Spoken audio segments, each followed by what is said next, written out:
YCP హయాంలో రెచ్చిపోయిన social media సైకోలు ఇప్పుడు మళ్లీ తమ కళాలు గళాలకు పని చెబుతున్నారు. కూటమి ప్రభుత్వంపై అనుచిత వ్యాఖ్యలతో కష్టాల్లో పడుతున్నారు. ఫ్యాన్ పార్టీ పాలనలో చేసిన తప్పులతో కూటమి సర్కారులో ఇబ్బంది పడుతున్న గుణపాఠం మాత్రం నేర్చుకోవడం లేదు. ఉప ముఖ్యమంత్రి పవన్ కళ్యాణ్పై అనుచిత వ్యాఖ్యలు చేసి చిత్తూరు జిల్లాలో ఓ వైసీపీ ఇన్ఛార్జ్ చిక్కుల్లో పడ్డారు. ఆ మహిళా నేత తండ్రి మాజీ ఉప ముఖ్యమంత్రి చుట్టూ కేసులు బిగుస్తున్నాయి.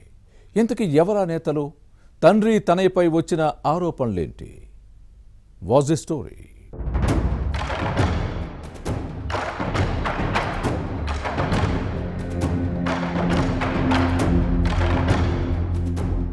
జగన్ అధికారంలో ఉన్నప్పుడు రెచ్చిపోయి ఇష్టం వచ్చినట్టు వ్యవహరించిన వైసీపీ సోషల్ మీడియా సైకోలకు కూటమి పాలనలో చుక్కలు కనిపిస్తున్నాయి. కేసుల్లో చిక్కుకుని కొందరు నేతలు అరెస్ట్ అయినా గుణపాఠం నేర్చుకోవటం లేదు. పవర్లో ఉన్నప్పుడు ఎవరూ అడ్డు చెప్పలేదు. కానీ ఇప్పుడు ప్రతిపక్షంలో ఉన్నారు. కూటమి ప్రభుత్వం ప్రతి అంశాన్ని నిశితంగా పరిశీలిస్తోంది. దీంతో సోషల్ మీడియాలో పోస్టులు పెట్టేటప్పుడు 1-2 సార్లు ఆలోచించి ఎంతో జాగ్రత్తగా వ్యవహరించాలి. లేకపోతే కేసులు తప్పవని తెలిసినా ఇంకా వైసీపీ నేతలు తమ బుద్ధి మార్చుకోకుండా సమస్యలను కొని తెచ్చుకుంటున్నారు. చిత్తూరు జిల్లా Gangadhara Nellore fan party incharge కృపాలక్ష్మికి ఇదే జరిగింది. దీంతో మాజీ ఉప ముఖ్యమంత్రి కె నారాయణస్వామి కుమార్తెను కేసుల భయం వెంటాడుతోంది. దీంతో కృపాలక్ష్మి కుటుంబం కలవరపడుతోంది.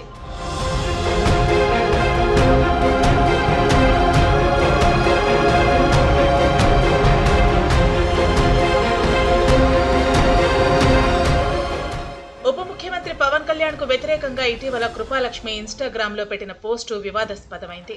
జగన్ లీడర్ అంటూ పవన్ పై అనుచిత వ్యాఖ్యలు చేయడం వివాదాస్పదమైంది. గంగాధర నెల్లూరు జనసేన ఇన్ఛార్జ్ పొన్న యుగంధర్ వైసీపీ నేత కృపాలక్ష్మిపై పోలీసులకు ఫిర్యాదు చేయడంతో కేసు నమోదైంది. ఎఫ్ఐఆర్ రిజిస్టర్ అయిన తర్వాత ఇప్పుడు వణికిపోతున్నారు. ఎప్పుడు ఏం జరుగుతుందోనని టెన్షన్ పడుతున్నారు. నోటీసులు ఇచ్చి విచారణకు పిలిస్తే ఏం చెప్పాలన్న అంశంపై కౌంటర్ ను రెడీ చేసుకుంటున్నారు. కేసు మెడకు చుట్టుకునే అవకాశం ఉండటంతో అది తన అకౌంట్ కాదని కృపాలక్ష్మి బుకాయిస్తున్నారు. దీంతో పోలీసులు ఇన్స్టాగ్రామ్ అకౌంట్ ఎవరిదన్న అంశాన్ని నిర్ధారించుకునే పనిలో ఉన్నారు. అది కృపాలక్ష్మిదేనని తేలితే తదుపరి చర్యలు తప్పవని భావిస్తున్నారు. గత ఎన్నికల్లో గంగాధర నెల్లూరులో వైసీపీ అభ్యర్థిగా ఓడిపోయిన తర్వాత కృపాలక్ష్మి కూటమి ప్రభుత్వాన్ని టార్గెట్ చేస్తున్నారు.